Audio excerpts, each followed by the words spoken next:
Salut tout le monde, j'espère que vous allez bien. Aujourd'hui, on se retrouve sur l'épisode 5 de Gedit, série qui vous apprend à utiliser Lightroom et dans différentes situations, qui vous apprend à retoucher des photos de différents types. Voilà. Euh, Aujourd'hui, on est sur la photo culinaire. Le but d'une photo culinaire, c'est de donner faim, c'est de donner envie, tout en ayant des couleurs le plus naturelles possible. Mais avec des couleurs qui pètent, quoi. Vraiment, le but, c'est que ce soit vif, que ça donne faim, etc. Donc tout, en amont, il y aura eu le travail de la prise de vue, de la composition d'images, etc. Et le but, comme dit, c'est une retranscription des couleurs qui est, entre guillemets, le plus naturel possible. Donc voilà, allez, c'est parti, on va commencer du coup. On commence tout de suite en appuyant sur R pour avoir le recadrage. On veut que nos ravioles soient sur un des points de force, que nos tomates également et que le vin aussi. Du coup, comme ça me paraît pas trop mal. Voilà. Ensuite, on va toucher un tout petit peu à la température de couleur. Mais alors vraiment un tout petit peu, le but c'est de réchauffer un petit peu et de rajouter un tout petit peu de magenta parce que j'ai un petit peu mal fait ma balance des blancs. Si vous voulez voir si votre balance des blancs est bien faite ou quoi, vous appuyez sur W, vous avez l'outil de sélection et donc là vous tapez, vous sélectionnez un endroit qui est censé être blanc. Voilà. C'est pas toujours fidèle, sachant que moi c'est pas vraiment vers cette direction-là que je veux aller. Donc on va augmenter légèrement l'exposition pour rehausser toutes les lumières, toutes les couleurs. On va augmenter le contraste pour assombrir un petit peu et rajouter du détail.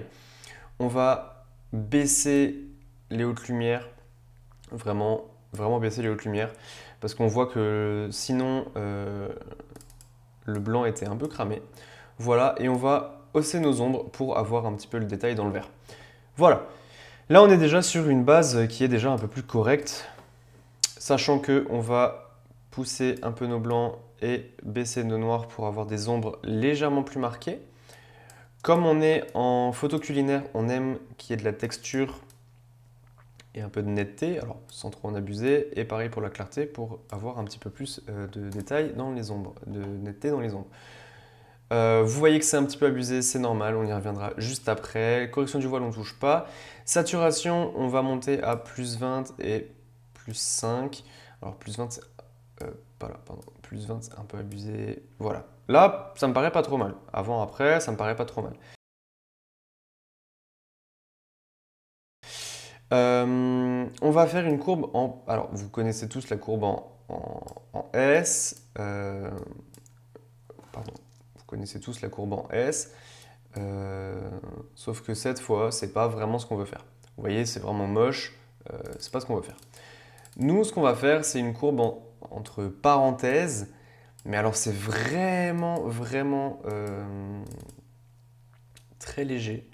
En fait, je veux que mes ombres pètent. Enfin, je veux que mes blancs pètent un peu, mais que mes ombres ne soient pas trop marquées. Donc vraiment, on va se décaler un tout petit peu. Voilà, on fait, on fait vraiment une petite parenthèse, quoi. Le but, c'est que ce soit pas trop flagrant non plus. Voilà. Alors maintenant, la partie teinte, saturation et luminance, ça va être la plus compliquée à retoucher entre guillemets pour la photo culinaire, étant donné qu'on va devoir toucher un petit peu à toutes les couleurs sans dénaturer le produit. Donc on va commencer par la teinte. Moi je veux que mes tomates soient bien rouges. Voilà. Que mes ravioles, enfin que mes petites tomates également. Donc quand on va toucher au rouge, on va toucher au orange également. Mes ravioles, je veux qu'elles soient bien jaunes. Voilà, là elles sont un petit peu vertes quand même. Mais alors le vert, vraiment on va le pousser à bout parce que le vert qui était là n'est pas très joli. Du coup, là on va pouvoir se permettre un petit peu de dénaturer entre guillemets. Voilà, comme ça me paraît pas trop mal. Ce qui fait que nos ravioles du coup sont bien vertes. Et on va mettre le bleu un petit peu plus cyan. Ça déjà, on est bon. Ensuite, saturation. On va vraiment donner du peps à nos tomates. Alors, et on va juste donner du peps également à nos ravioles, à notre verre. Vraiment, le verre, on ça, il n'y a pas de souci. Le rouge, on va le mettre un peu comme ça.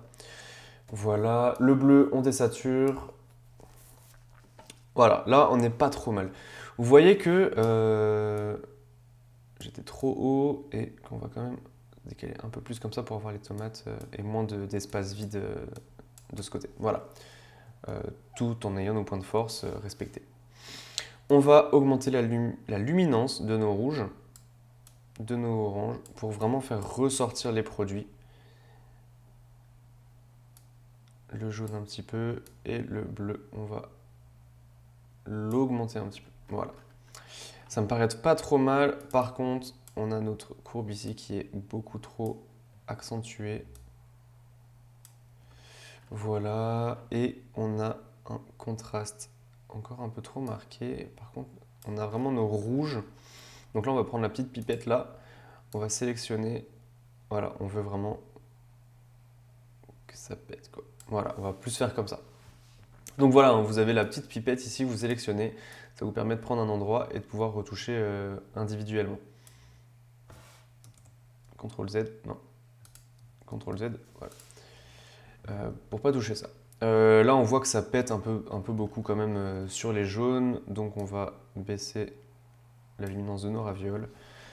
Là, on n'est pas trop mal. Pour le color grading, donc on a les courbes, enfin on a les roues chromatiques.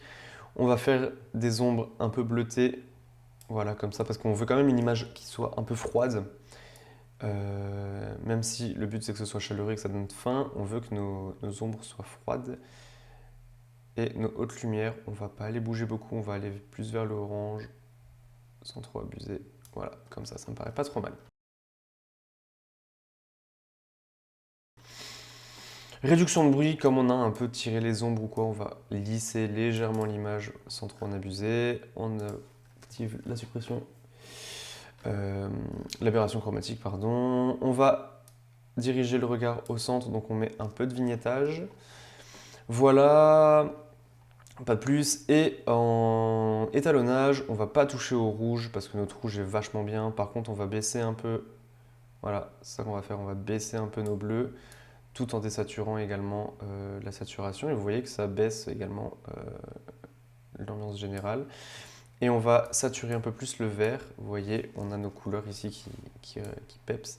Et comme dit, on veut un vert un peu plus marqué comme ça. Voilà.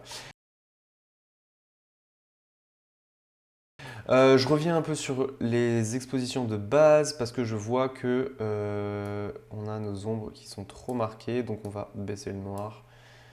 Et on va baisser un peu les blancs. Voilà, là ça me paraît pas trop mal. On a un chouette avant-après. Ça donne faim, on n'a pas dénaturé plus que ça l'image, mais par contre on a vraiment des couleurs vives et qui donnent faim.